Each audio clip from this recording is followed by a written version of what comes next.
Hello అండి, నమస్తే అందరికీ. ఇవాళ ఒక ఇంపార్టెంట్ విషయం చెప్పడానికి ఈ వీడియో చేస్తున్నాను.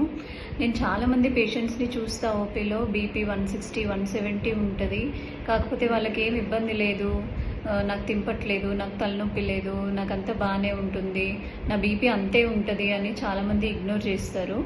బట్ ఇంకా కొంతమంది ఏంటంటే ట్యాబ్లెట్స్ స్టార్ట్ చేస్తే అలవాటు అయిపోద్దేమో, ట్యాబ్లెట్స్ వల్ల కిడ్నీలు ఖరాబ్ అవుతాయేమో, ఇట్లాంటి భయాలతో కూడా స్టార్ట్ చేయట్లేదు ట్రీట్మెంట్ అనేది. కానీ ఇట్లా ఉండడం అనేది చాలా డేంజరస్ అండి. మీకు బయటకి లక్షణాలు తెలిసినా తెలియకపోయినా లోపల అయ్యే డ్యామేజ్ బ్లడ్ వెసల్స్కి అవుతూనే ఉంటుంది. గుండె మీద ఒత్తిడి పడుతూ ఉంటుంది, కిడ్నీ మీద ఒత్తిడి పడుతూ ఉంటుంది, తల నరాలలో ఒత్తిడి పడుతూ ఉంటుంది. బీపీ ఎక్కువ ఉన్న కొద్దీ సడన్గా ఏదో ఒక మేజర్ ప్రాబ్లం వస్తే కానీ బయటపడకపోవచ్చు కొంతమందికి.